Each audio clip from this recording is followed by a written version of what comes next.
We are very fortunate to have Professor Amarthya Sen here in Delhi with us. He's had back-to-back meetings throughout the day, but he's just made a short time to come and talk to us here in the India International Centre. So welcome, Professor Sen. The Commonwealth is home to people of every colour and creed, living in 53 member states across the different regions of the world. What do we mean by respect and understanding within such a diverse context, Professor Sen?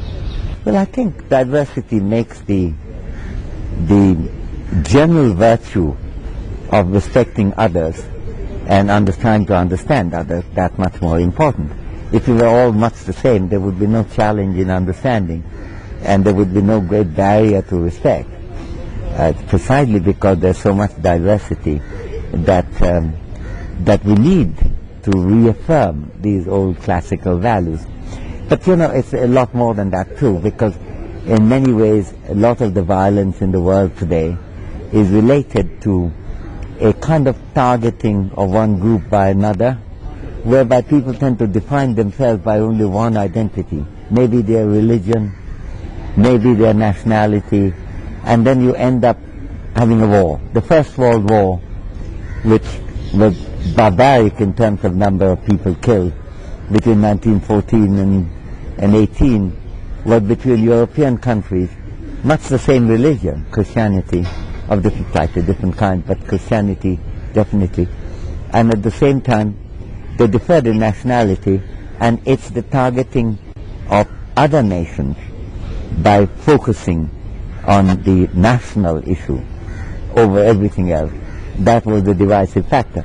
Today, quite often, when you have terrorism in the name of religion, and we have had latest the example in Mumbai of what's thought to be and seems to be Islamist terrorism.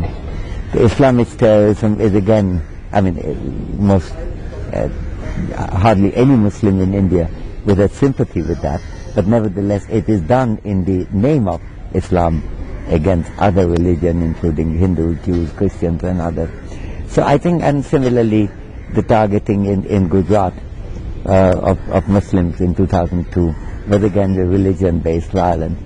So all these indicate that division makes the lack of understanding and lack of respect not only a bad thing in itself, but a potential for violence. And that's quite important to recognize. So what can we do to actually integrate respect and understanding into our education so that this kind of, identity politics can be combated? Well, I think the role of respect and understanding is to set the stage. And the commission that I chaired was called that. But having set the stage, we can't just go on repeating respect and understanding. We have to get on. And when we get on, we have to see what are the different ways in which terrorism could be reduced or stopped, and is the military option the only one? Now certainly in any kind of dealing with terrorism, and as we mentioned in our report, this is the commission that I was privileged to chair, set up by the Commonwealth Commission. We were the Commonwealth Commission set up by the Commonwealth Secretary General, and we reported to the Prime Ministers of Commonwealth, and the report is called Civil Paths to Peace. And what we are dealing with are the non-military things we can do. Not to deny that military has a role. Quite often you might need the military. It's not a pacifist support, and certainly you would need internal security, you would need police force, you would need intelligence, you would need all kinds of preparation. We're not denying that. But that's not the end of the story. And indeed a huge part, and perhaps even the bigger part, may be played by civil, non-military paths. When we say civil paths to peace, we mean non-military initiatives in advancing peace and reducing terrorism. Now let's take the case of the Iraq War. Now that is a case where there was relatively little consultation and understanding. The US-led coalition went to fight it out on their own, with some countries in Europe with them, like Britain, and initially Spain, and some countries very much against them, like France, and many countries, including India, not a part of the coalition.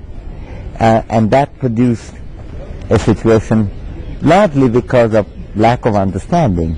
There wasn't enough discussion, there wasn't enough diagnosis, based on some false hypothesis of there being weapons of mass destruction and that Iraq being somehow connected with Al-Qaeda. We ended up in a situation in which the terrorism problem became much worse. Earlier regime Iraq did not allow Al-Qaeda in. If they have a way in, that's because of the post-American intervention. Similarly, the kind of huge terrorism problem that the American army and the British army there face today was connected again with the intervention.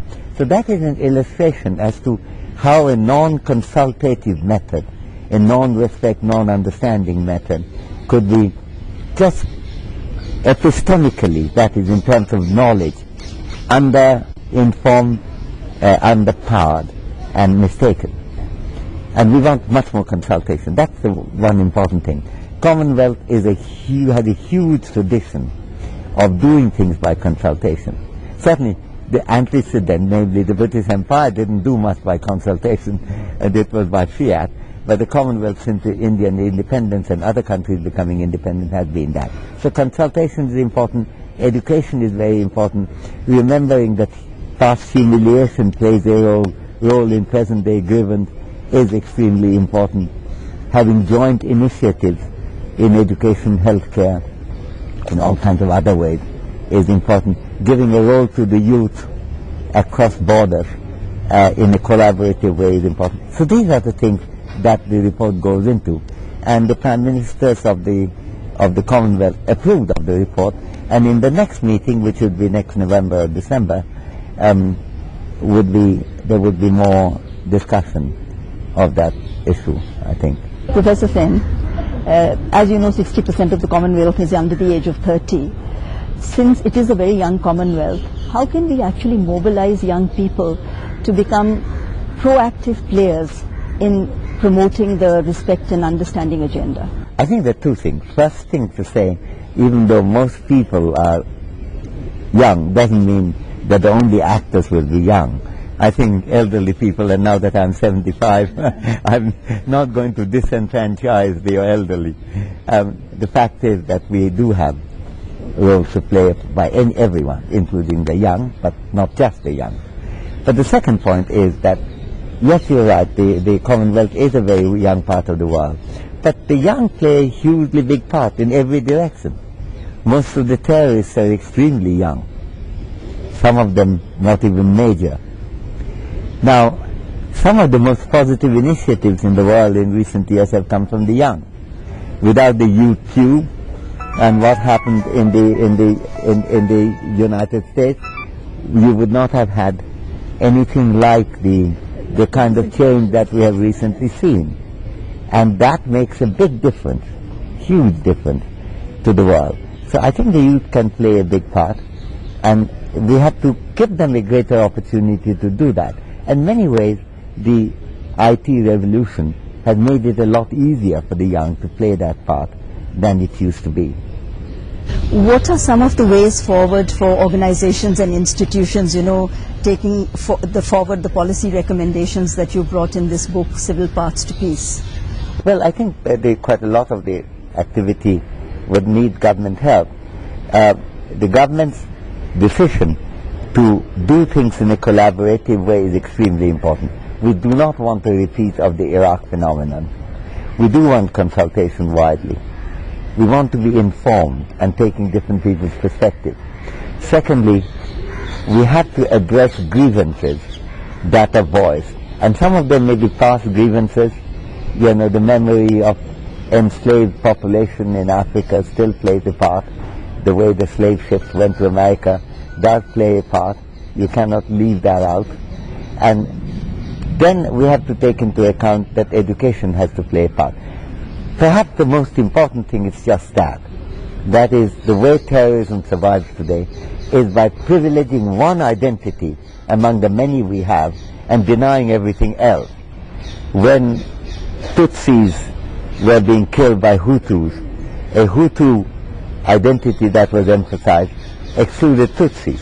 On the other hand, a Hutu is a Rwandan, could be living in Kigali and therefore a Kigalian is certainly an African and certainly a human being. All these identities are shared by Tutsis also. So similarly in the Hindu-Muslim division in this country, when suddenly the broad Indians of the summer became the fiercely separated Hindus and fiercely well-defined Muslims, different from the others, the one identity, namely the national identity, the human identity, the Asian identity was dropped in exchange for the religious identity.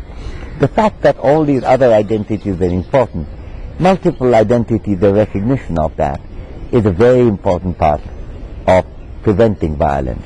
That I've tried to argue in my book, Identity and Violence, but that's also one of the main messages of Civil Paths to Peace. And one of the members of this commission who worked with me, Anthony Appiah, an old friend of mine from Ghana, he has written really the major book on identity and as to how the identity issue is very central to living in a prosperous, peaceful, successful, amicable world. And I think that's a hugely important thing. And here schooling is very important. I'm very opposed to sectarian schooling. I would like people to be schooled in a way they learn about each other, and not in a way that you're a Hindu, you're a Muslim, you're a Christian, already defined it up. And I think that's a very big part of what we can do through Civil Paths to Peace. Thank you very much. Thank you very much.